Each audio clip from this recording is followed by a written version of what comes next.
Well, in this part, I wanted to focus a little bit more on the child's social and emotional development. I gather this was a topic that was also a concern as above, in addition to the whole educational developmental side of it. I think the starting point for this is to realize that in the past, many children with disabilities, a range of different disabilities, often lived a life apart.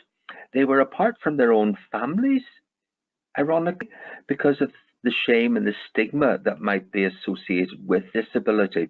And that's still alive in parts of the world today, although thankfully in countries like Ireland, it's less so than it was even when I first began working in this area. We were doing a project in Dublin in the 1980s in which we wanted to video record babies with Down syndrome going to the family home. And the social worker was approaching families with a view to us having permission to go to the family home and record.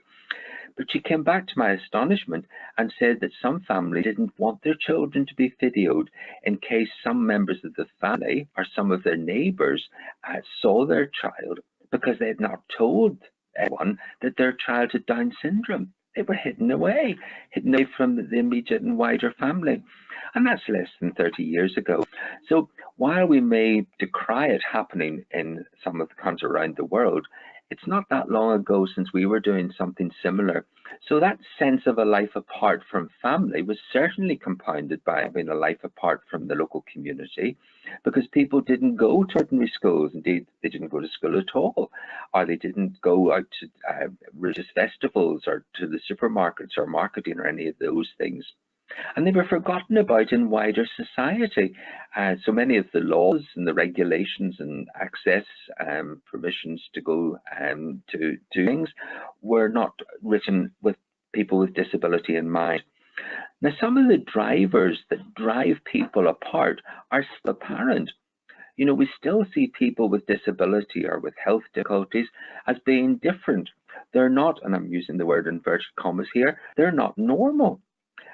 And yet, what is normal when you think of the great variety of human experience?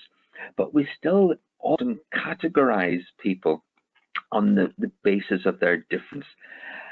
Sometimes that's with a positive intention, so that we can ensure that they get the specialized help that they might need. But by doing that, we are emphasizing just how different they are.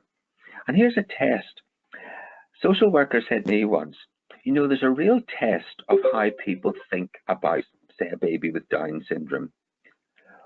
If you heard a relative of yours or a neighbor had given birth to a child with Down syndrome, would you send them a baby congratulation card, welcoming the new life into the world?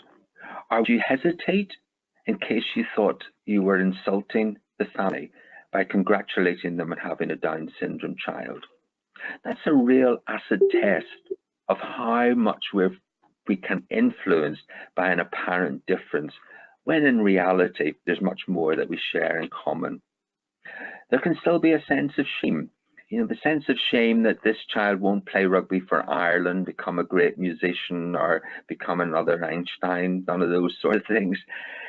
There used to be another shame, which was much more around, well, maybe I did something wrong in my past life or in my present life, and this is like a punishment to me.